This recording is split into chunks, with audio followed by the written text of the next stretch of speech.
sabe como realizar uma boa adaptação curricular no processo de inclusão e como construir um plano personalizado para cada aluno?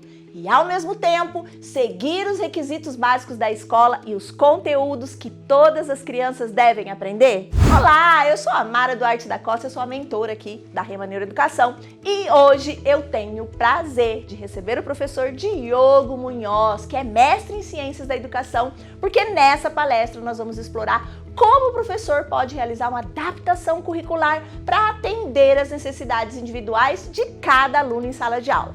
Mas antes, se inscreva no canal, ative o sininho para receber dicas e estratégias práticas que farão aí toda a diferença. Agora, professor Diogo, estamos prontos para aprender.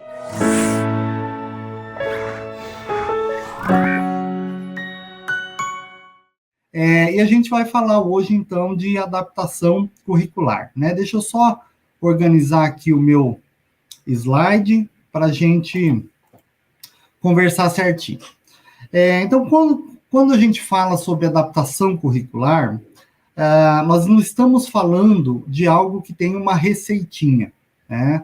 É legal a gente refletir sobre isso, porque os alunos são diversos, cada aluno tem a sua especificidade, né? Então, para iniciar a nossa conversa, eu já gosto de trazer aqui os livros que vocês já tiveram acesso lá junto com o material. A nossa conversa, ela vai se basear, além dos marcos teóricos e marcos legais que amparam, né, a adaptação curricular, a gente traz algumas dicas, o que tem de mais moderno nos estudos, mais inovação dentro dessas adaptações curriculares, estratégias diferenciadas. Então, eu trago esse livro da Rosana Glatt e da Márcia Plett, que fala de plano de atendimento, fala sobre estratégias educacionais, ele é bastante interessante. Tem também o livro ali de adaptação curricular, inclusão ou exclusão, que também traz, né, essa educação para todos. Quando a gente fala de adaptação, a gente está pensando nesse paradigma inclusivo e nessa educação para todos. E esse livro em inglês, né, hoje em dia a gente tem aí os recursos tecnológicos para nos facilitar, quem não tem uma fluência, né, no inglês, é o livro da Rachel e da Marta, que falam sobre essas modificações ali, adaptações, modificações curriculares ali.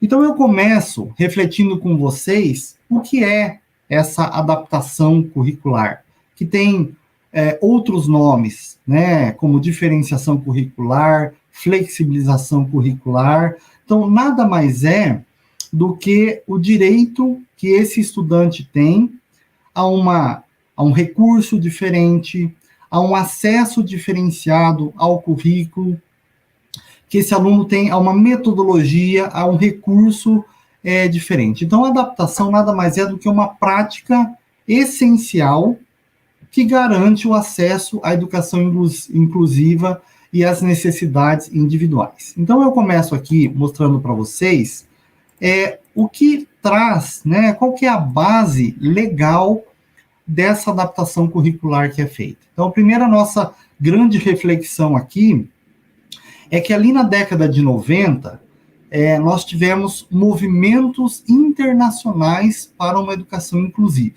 né? Nós tivemos a Convenção da ONU dos Direitos da Pessoa com Deficiência, que ela foi ratificada por vários países, o Brasil, né, é um país signatário dessa convenção.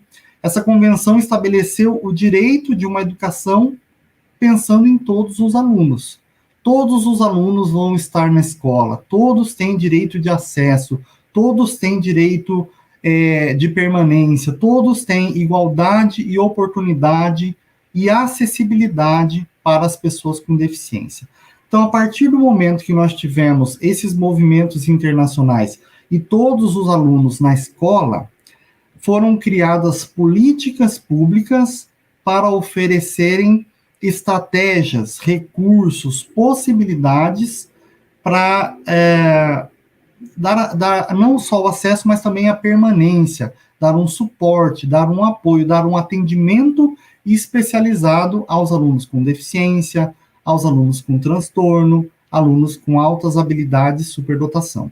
Então, é importante a gente pensar nessa caminhada para a gente pensar que esse aluno está na escola e ele precisa de um recurso. A Lei de Diretrizes e Bases é um outro documento, né, uma outra lei, que ela é de 96, ela teve vários adendos, vários novos textos, novas redações, né, essa Lei de Diretrizes e Bases, e ela tem o mais importante artigo voltado para adaptação curricular, que é o artigo 59 da LDB, que assegura aos alunos com necessidades especiais a adaptação de métodos, técnicas, currículos e recursos. Então, a nossa grande base legal da adaptação curricular é o artigo 59 da LDB. É o artigo que vai dizer que esse aluno que não consegue alcançar aquele conteúdo, ele tem direito desse acesso ao currículo, né? Ainda que seja de forma superficial, ainda que com um conteúdo prioritário, essencial, então ele vai ter esse acesso, né? Mas agora, recentemente, em 2015, nós tivemos a Lei Brasileira de Inclusão, que também é conhecida como Estatuto da Pessoa com Deficiência, que reforça o direito a essa educação inclusiva, a adaptação curricular. Isso garante, né, essa participação desses alunos em todos os níveis de ensino. E nós temos, em 2008, um importante documento chamado Política Nacional de Educação Especial na Perspectiva da Educação Inclusiva. Esse documento, de 2008, ele caracteriza o que a gente chama de público eletivo ou público-alvo da educação especial como sendo alunos com deficiências, e aqui incluem-se alunos com deficiência física, alunos com deficiência intelectual, alunos com deficiência visual, alunos com transtornos globais do desenvolvimento. Nesse grupo estão as pessoas com transtorno do espectro do autismo e os alunos com altas habilidades de superdotação. Todos eles têm direito a essa adaptação curricular, tá? Que mais adiante a gente vai construindo aí o que é de fato. Além dessa base legal, eu trouxe também o que a gente pode chamar de uma base teórica, né? O que fundamenta, qual que é a teoria quando a gente reflete sobre a adaptação curricular? A base teórica seria a educação inclusiva, propriamente dita, esse paradigma inclusivo, onde todos os alunos têm direito de estar aprendendo juntos, onde se respeitam as diferenças, onde se tem uma palavrinha importante nos dias de hoje, que a gente fala que é equidade, né? O que é equidade? É quando eu dou mais para quem precisa de mais, né? Tem até uma charge, né, que diz assim, um professor diz, tem vários animaizinhos, tem um peixe, tem um elefante, tem um macaco, e ele diz assim, para garantir uma igualdade, condições justas, uma avaliação justa, todos vão subir aquela árvore, né? Então, o macaco ele vai subir a árvore com facilidade, né? Mas e o peixe? E o elefante, né? Então, eu preciso dar mais para quem precisa de mais. O meu aluno com deficiência intelectual, ele vai ter uma dificuldade, por conta do próprio critério diagnóstico, de coisas para a escola, né? De aprender a ler, calcular, interpretar. E com isso, a gente precisa pensar que ele vai precisar de mais tempo para aprender um conceito, ele vai precisar de mais tempo para resolver uma questão, ele vai precisar que seja filtrado esse conteúdo para um conteúdo mais essencial. Então, a própria teoria da educação inclusiva, né, onde todos os alunos, independente das suas características individuais, têm o direito de receber uma qualidade em um ambiente inclusivo, diversificado, em que tenha respeito às diferenças. Além disso, a teoria das inteligências múltiplas, proposta por Howard Gardner, né, que destaca a diversidade das inteligências humanas explorando formas diferentes de aprendizagem, atendendo às necessidades individuais dos alunos, né? Uma abordagem centrada no aluno, que vai contra aquilo que a gente tinha há muitos anos atrás, que era aquela educação tradicional, onde o professor reproduzia os conteúdos, né? Hoje a gente tem um processo educacional que deve ser orientado de acordo com os interesses, as habilidades, o ritmo de aprendizagem, o estilo individual de aprendizagem, né? Então, com isso, a gente tem essa base teórica, né? Tem uma outra teoria que é proposta por um pesquisador chamado David Ausubel, que chama-se Teoria da Aprendizagem Significativa. Essa teoria, ela trabalha no sentido de relacionar novos conhecimentos com o que ele já tem, ou com essa estrutura cognitiva que esse aluno já traz, né?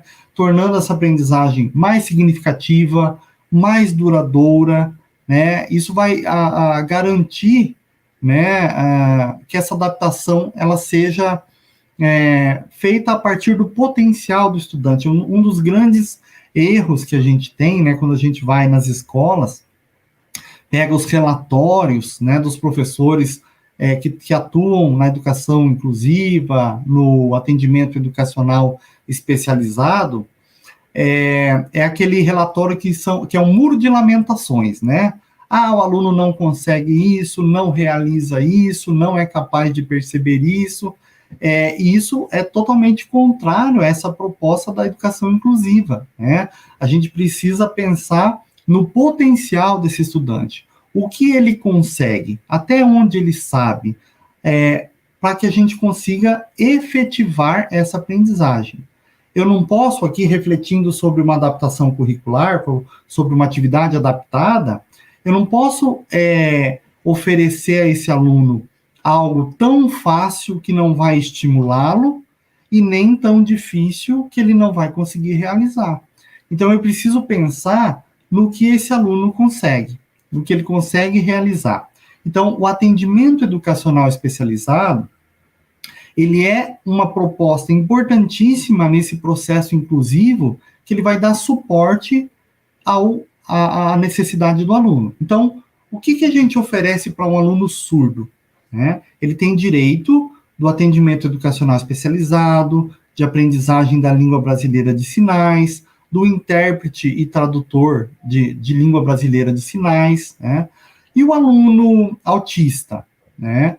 O aluno autista, ele também é um público eletivo da educação especial, e ele vai ter direito ao atendimento educacional especializado na forma de complementação curricular, se essa for a necessidade, mas também trabalhando pontos da necessidade dele. Por exemplo, o critério diagnóstico do autismo, dificuldade de comunicação social, interação social. Então, nós temos que pensar nesse trabalho social, porque nós temos um aluno que tem dificuldade de iniciar ou manter conversas. Então, esse é um apoio que o AEE vai oferecer a esse aluno também, né? Isso não deixa de ser uma adaptação que vai favorecer esse acesso e essa permanência na escola, né? E daí vem a minha pergunta para vocês, né? Por que nós temos diversos tipos de adaptações curriculares, né? Por que a gente fala, né, em tempo, fala em diminuição de conteúdo, simplificação de conteúdos, né?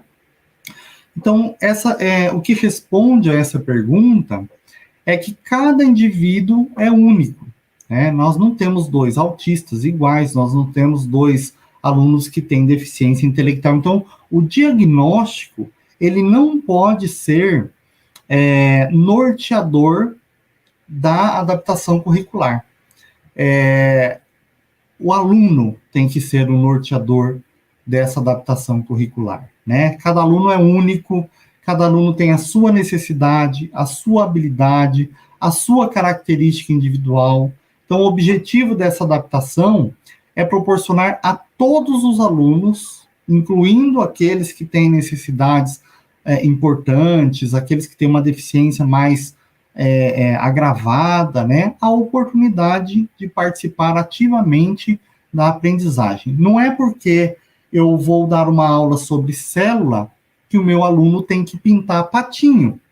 Ele pode pintar célula, ele tem que ser inserido dentro desse currículo. E isso tem que se efetivar para que ele consiga atingir o máximo do seu potencial, né?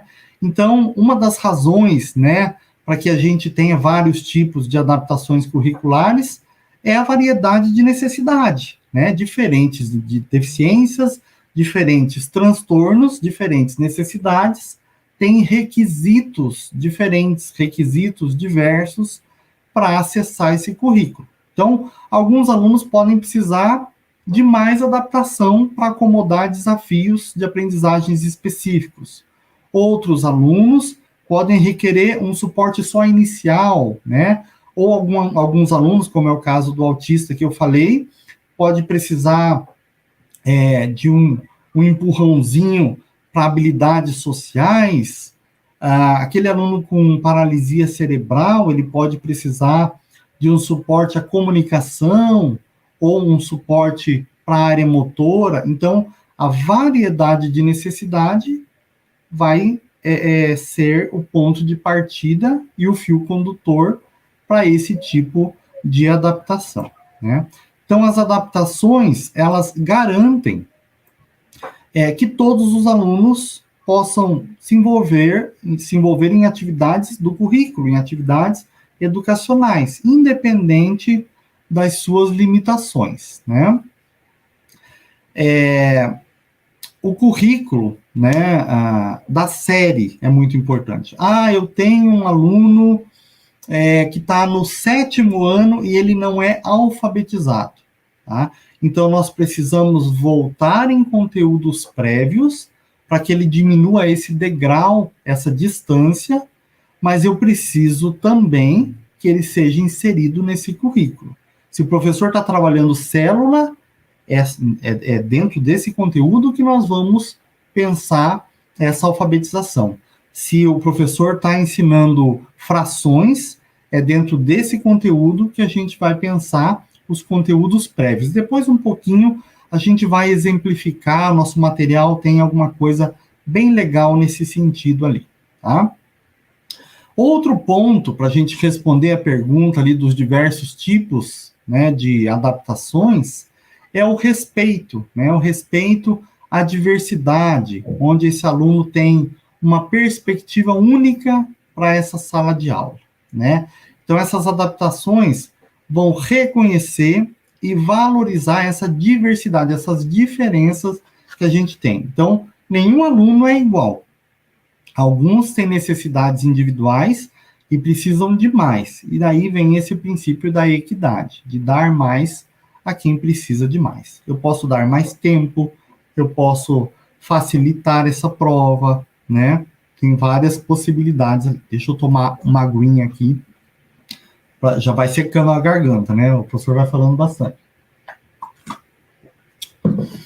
Outro ponto é eu pensar nesse aluno enquanto autonomia, né? Qual é o grau de autonomia que esse aluno tem? O quanto ele pode ganhar de autonomia? Então, eu posso ter um aluno com deficiência física, com graves comprometimentos, ainda associados a deficiências múltiplas.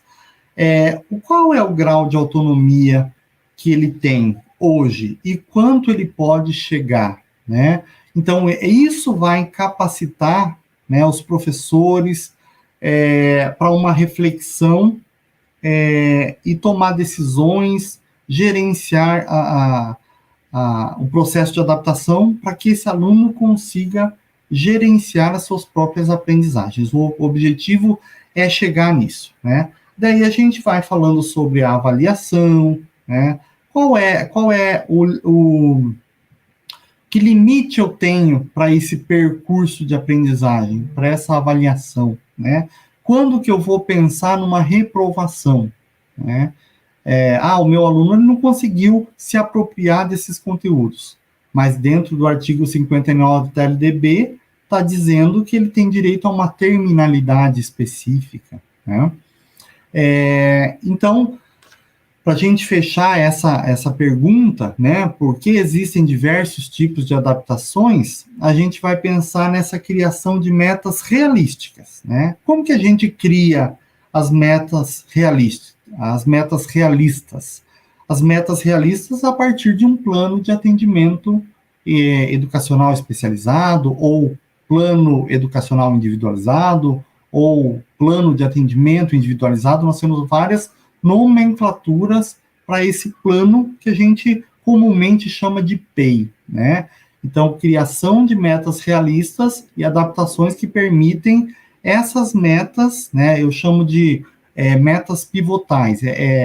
Às vezes eu preciso pegar um objetivo, que é esse aluno, por exemplo, ser alfabetizado ao final do ano, e dividir em pedacinhos, né? Em pequenas metas mais curtas, porque aí a gente vai pensando nessa efetividade, né? Vamos avançar aqui um pouquinho. Então, eu tenho aqui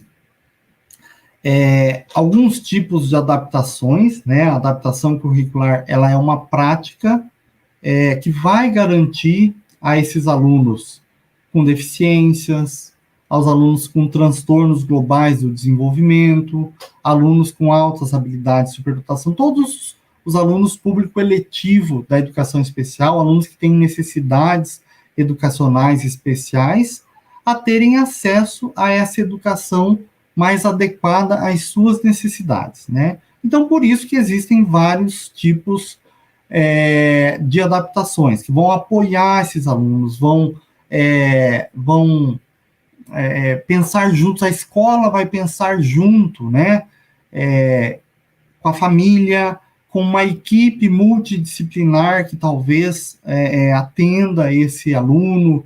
Um aluno com deficiência intelectual, por exemplo, é uma condição muito complexa, então precisa de vários atendimentos, até onde vai a fragilidade do nosso sistema de saúde, até onde essa família tem condições de ter esses acompanhamentos para os seus filhos, né, psicólogos, terapeutas, outros profissionais especializados.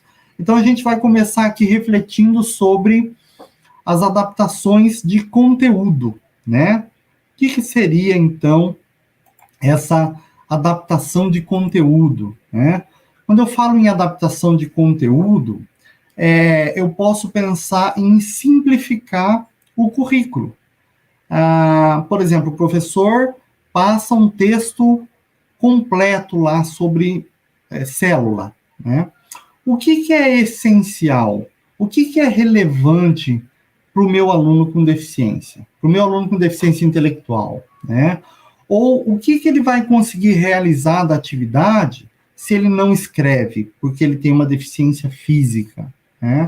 O que eu posso deixar ele mais essencial, mais fundamental, né? Então, mais importante do que termos modelinhos e exemplos de adaptações aqui, é a gente entender que nós podemos simplificar o conteúdo o bastante para que ele aprenda e seja estimulado, mas não tanto que não estimule, né? Então, não é porque o aluno ele não consegue acompanhar o currículo que ele tem que ligar os pontinhos ou fazer uma atividade paralela. Aliás, atividade paralela, né, currículo paralelo, é vedado pelo decreto 7611 de 2011, por exemplo. Então, pensar em material de leitura mais simples, com informações menos densas, né, menos informações, eu vou priorizar o conteúdo essencial. Então, aqui a gente vai pensar em vários conteúdos, né? Eu vou ensinar sobre célula, eu vou ensinar sobre ciências, eu vou ensinar sobre história, eu vou ensinar sobre geografia, relevo, colina, vale. Como que um aluno que tem uma dificuldade de assimilar esses conceitos consegue ter acesso a esse conteúdo, né? Então, eu tenho que pensar o que é mais significativo para o aluno, ok? Adaptações de metodologia. Então, além de adaptar currículo, né? Quando eu falo em currículo, eu falo em voltar aos conteúdos prévios, eu vou falar sobre adaptação de método, né? Como ensinar isso diferente? A gente passou, né, daquela fase tradicional do ensino, onde o professor ele reproduzia conteúdo, o aluno só assimilava essa reprodução de conhecimento. Hoje a gente quer métodos ativos de aprendizagem, a gente quer uma aprendizagem ativa, com esse aluno protagonista, com esse aluno crítico, né, que consiga assimilar, trazer significado para essa aprendizagem e contextualizar com aprendizagens que ele traz, né?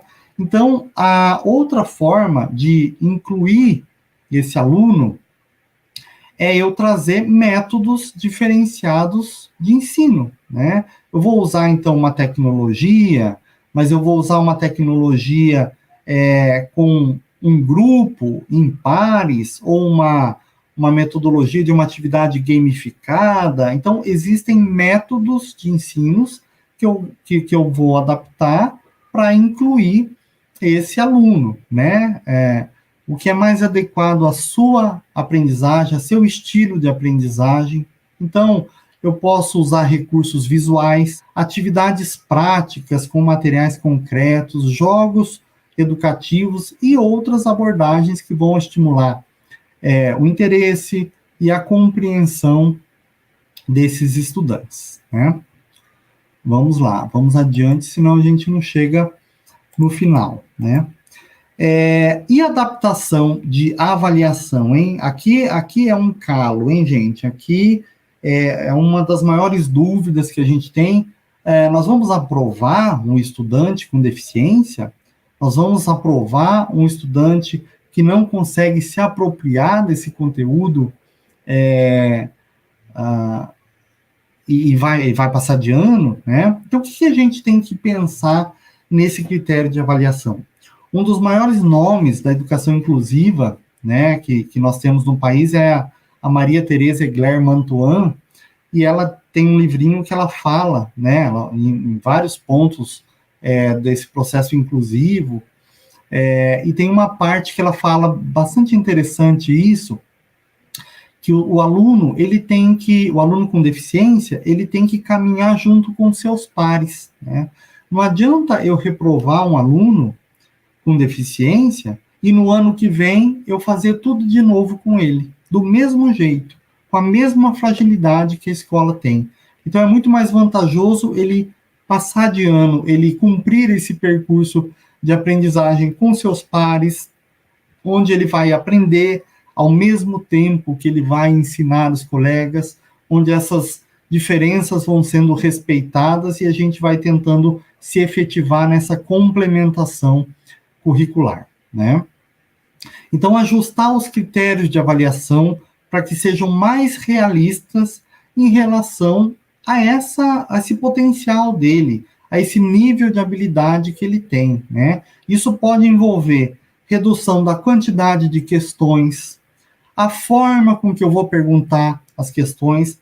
Nós tínhamos uma aluna em uma escola aqui, onde eu moro, que o pai dela produziu uma caixinha, e nessa caixinha tinha um botão verde e um botão vermelho. Quando apertava o verde, acendia uma luzinha. Quando apertava o vermelho, acendia uma luzinha vermelha, né? O botão verde acendia uma luzinha verde. Isso significava para ela que não era verbalizada, que tinha dificuldade motora para apertar esse botão, né? A comunicação. Então, a avaliação da escola era no sentido dela responder sim ou não. Verde sim, vermelho não. Então, veja essas possibilidades de adaptações que nós temos, né? Quantidade de questões, aumento de tempo para realizar esses testes, aplicação de avaliações orais para aquele aluno que não quer fazer, que se recusa, ou tem alguma especificidade que não permite que ele realize isso, né?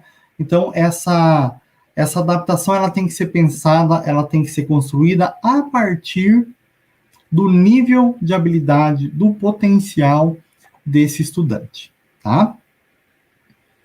Vamos lá, vamos um pouquinho mais adiante ali. Tempo, né? Pensando em tempo, o que a gente pode pensar? Tem alunos com TDAH que têm uma dificuldade em fazer a prova naquele tempo, ou nós temos alunos que têm uma lentidão maior para leitura, alunos que têm transtornos específicos de aprendizagem, né, dislexia, que vai ter uma dificuldade neurológica voltada para a aquisição da leitura. Então, eu posso permitir que o aluno tenha mais tempo para concluir a tarefa ou atividade, eu dar um prazo maior para a entrega dos trabalhos, e pensar em como isso está funcionando, qual é o suporte que ele tem para esse ritmo, né, de aprendizagem individual. Então, a adaptação de tempo também é um recurso que a gente pensa em relação às adaptações. Outra que eu acho bastante interessante aqui, né? Nós temos alunos, hoje em dia, que estão inseridos numa cultura digital. Vocês já pararam para pensar que nós somos a última geração que nasceu sem computador, né? Sem celular, que brincou na rua, né? Hoje em dia, eles já nascem inseridos nessa cultura digital. Então, usar esses recursos tecnológicos, né? Olha que legal eu pensar num tablet para um aluno que pode facilitá-lo ali, que vai ajudá-lo ou em comunicação, ou em aprendizagem, né? Que auxiliem esse processo de aprendizagem, ou do aluno com deficiência intelectual, ou do aluno com deficiência física e neuromotora. Existem vários softwares educacionais, né? Quando eu vou dar aula, o pessoal costuma trocar, né, essas ideias, né? Olha, eu conheço um site que ensina matemática de forma bem lúdica, e o outro fala, eu conheço um aplicativo de comunicação. Então, essas trocas são muito ricas, né? Softwares, aplicativos, dispositivos de comunicação alternativa e outras tantas tecnologias que podem ser úteis nesse processo de aprendizagem do aluno com deficiência, né? Isso aqui eu acho essência, fundamental, né? Isso aqui vocês vão concordar comigo. Adaptação em sala de aula, né? Na sala de aula. Eu estou falando de organização da disposição física da sala de aula, que vai facilitar a participação do aluno, que vai evitar distratores para aquele aluno que se distrai com muita facilidade, que vai garantir que o professor tenha mais acesso, que o aluno tenha mais acesso ao professor, para que esse professor faça as intervenções. O aluno é do professor regente, tá? Isso tem que ficar bem claro aqui, eu ressalto isso na pós, eu falo disso o tempo todo. O aluno, ele é do professor regente. A gente não pode conceber mais a ideia, por exemplo, eu tenho aqui, é o aluno da Jussara, que a Jussara é a professora da sala de recursos ou a professora de apoio. Não. O aluno, ele é do professor regente. O professor da educação especial, ele faz um trabalho colaborativo, ele faz um trabalho de mediação, ele faz um trabalho de complementação curricular, mas esse aluno é o aluno do professor regente, é do professor de matemática, é do professor regente 1, ou como vocês chamarem, onde vocês moram, na escola onde vocês trabalham, né? Então, é importante a gente pensar nesse professor que vai fazer a intervenção, nesse professor que vai pensar junto com o professor especialista num trabalho colaborativo de realizar essa adaptação para aquela especificidade daquele aluno. E tem uma coisa muito interessante que a gente tem que discutir mais, que é clima de sala de aula, né? É o ambiente emocional, social, psicológico, percebido pelos alunos, pelos professores dentro da sala de aula. Tem que ser amistoso, tem que ser de respeito. Se eu tenho um aluno com deficiência que sofre bullying, eu preciso trabalhar esse ponto. Eu não posso deixar chegar nisso, eu não posso permitir. Isso faz parte, tamanho, a importância disso é tamanho quanto a adaptação de currículo que esse aluno tem que ter, né? Então, eu preciso que essa atmosfera influencie a interação dos alunos, o professor, o processo de aprendizagem, as relações interpessoais, o respeito, e isso vai, consequentemente, melhorar engajamento de aluno, sensação de segurança, apoio. Então, um clima positivo em sala de aula é crucial para promover um ambiente de aprendizagem e essa inclusão que tantos falamos, né? Relações interpessoais, o ambiente inclusivo, o respeito, a comunicação, a motivação, isso tudo é influenciado pelo clima da sala de aula. Então, estamos falando sobre as adaptações na sala de aula, tá? E isso também é trabalho conjunto e colaborativo da escola, né? Nós não podemos permitir que não haja esse clima de respeito que favoreça esse processo inclusivo, né? Nós temos alunos que estão deixando de ir. Na pandemia, nós tivemos muitas dificuldades, entre elas, muitos alunos com problemas emocionais, e alguns não estão conseguindo ir para a escola, por problemas socioemocionais, por problemas de ordem psicológica ou psiquiátrica, né? Então, nós precisamos trabalhar esse emocional, que é tão importante e necessário ali nas nossas salas de aula, nas nossas escolas, né? Outro importante ponto que nós temos que falar de adaptação é de adaptação social, adaptação de socialização, que vem bem de encontro com o que a gente estava falando ali de adaptação de sala de aula, né? Na socialização, né? É incentivar, é promover, é criar estratégias, é criar jogos e atividades que vão favorecer essa interação social com os colegas. Existe uma pesquisa da Universidade de Stanford que fala sobre a intervenção com pares, né? Quando eu coloco um aluno que tem dificuldade de aprender com um aluno que tem facilidade para trabalharem juntos, eu promovo uma média de aumento de 40% na aprendizagem da turma, tá? Isso é pesquisa científica, isso é ciência, né? Então, eu tenho que incentivar essa interação, eu tenho que favorecer formação de amizades, convívios, né? Isso vai melhorar tudo, né? Entre eles, o desenvolvimento social, emocional. Então, é muito importante esse ponto.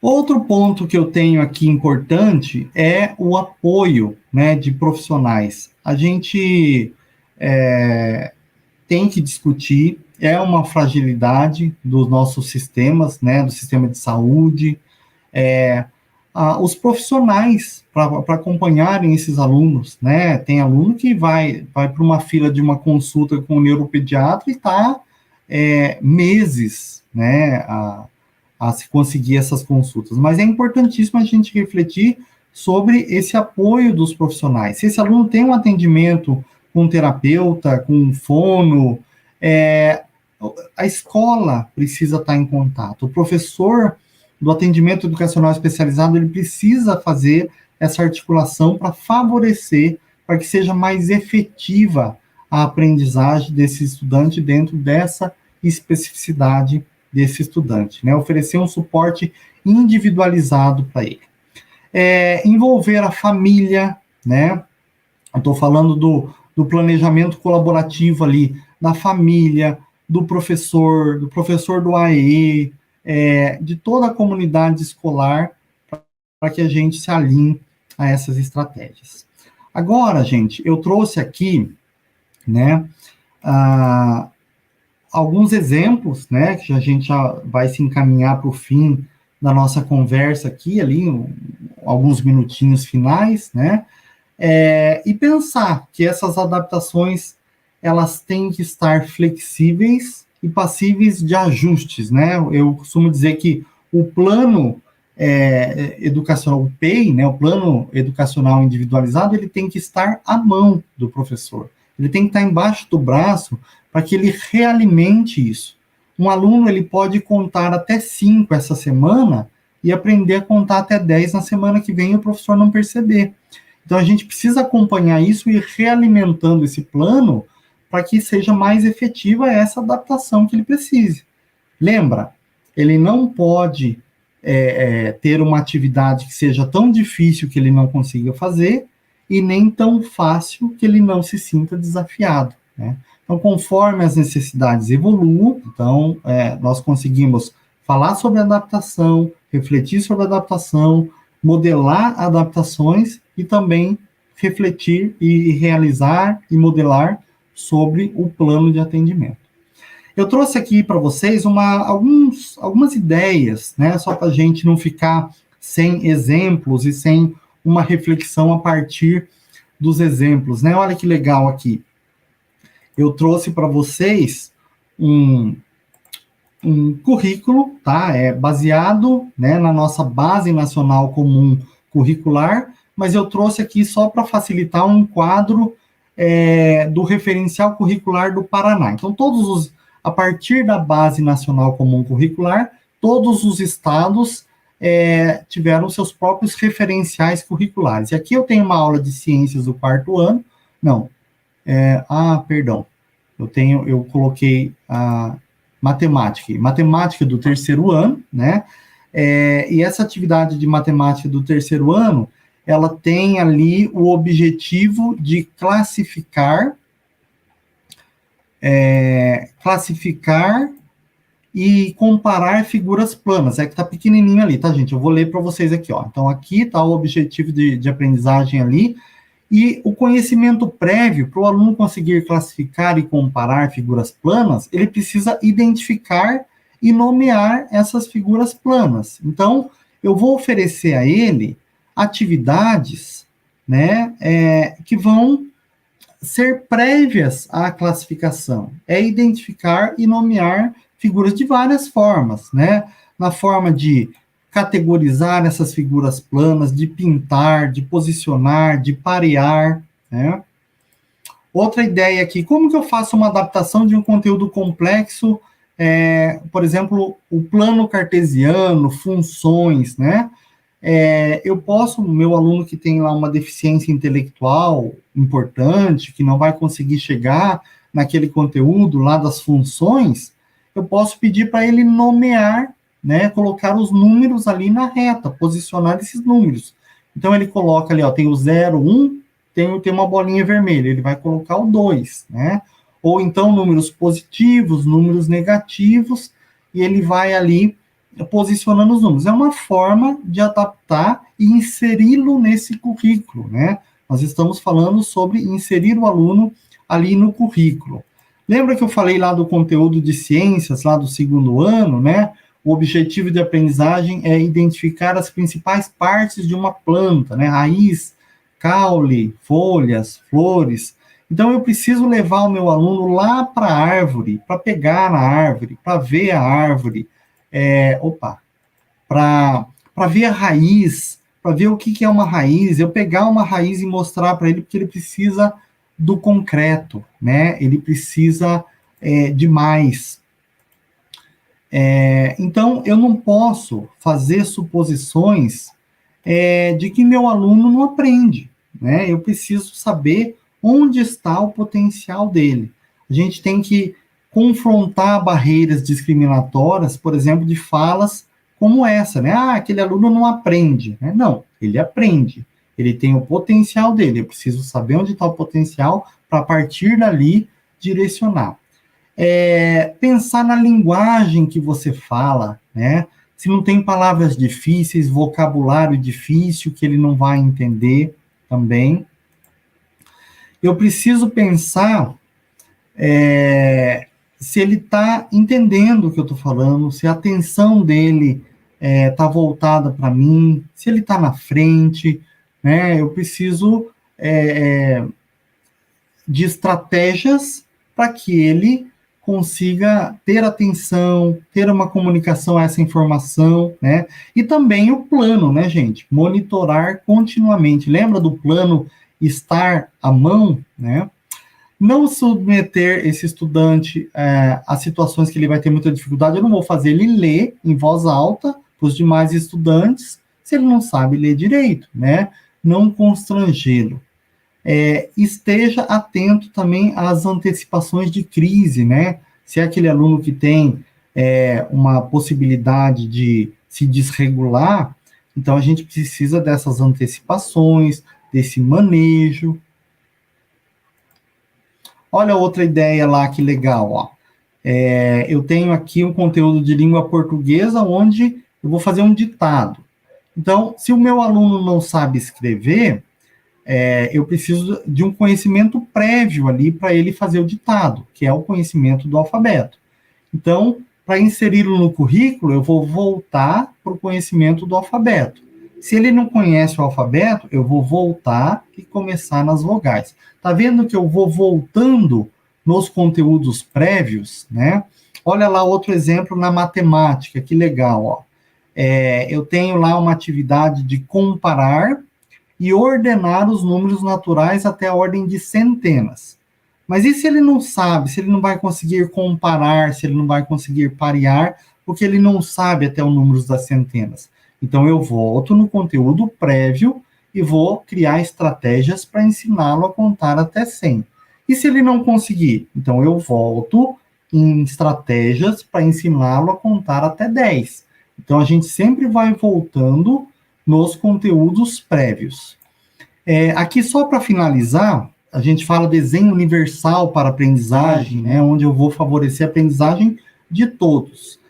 A adaptação para esse aluno com deficiência intelectual, por exemplo, vai ser menor. Vai ser um objetivo de identificar e nomear os planetas usando recursos visuais e interativos. Olha como eu consigo simplificar já no meu objetivo, né, a aula. Então, eu tenho aqui, só para vocês entenderem que esse é um conteúdo da base lá de ciências do 4º ano, né, da unidade temática de Terra e Universo. Então, eu posso trazer para esse meu estudante figuras de planetas, eu posso trazer algumas imagens onde eles vão nomeando esses planetas, eu vou trabalhar no concreto com maquete, eu vou pensar numa apresentação de um trabalho em grupo.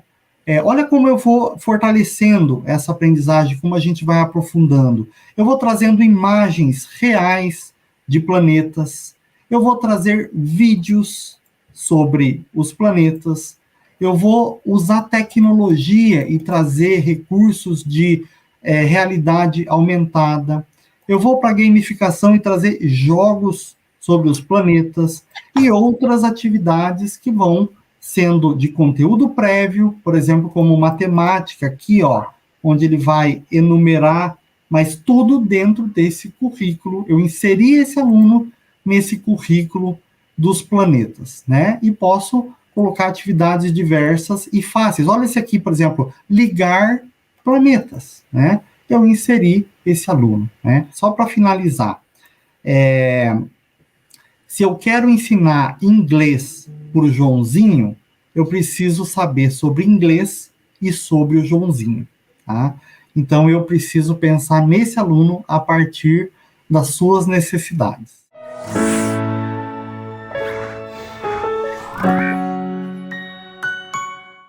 Obrigado por assistir até o final. E se você gostou desse vídeo, então não se esqueça de curtir e compartilhar com seus amigos. Isso ajuda muito a gente a disseminar o conhecimento para muito mais pessoas. E se ficou alguma dúvida ou sugestão, pode deixar aqui embaixo nos comentários que teremos o maior prazer em responder. Eu adoro quando vocês contam as histórias de vocês em sala de aula, porque isso enriquece muito a discussão. E aqui na Rema, o conhecimento não tem fim.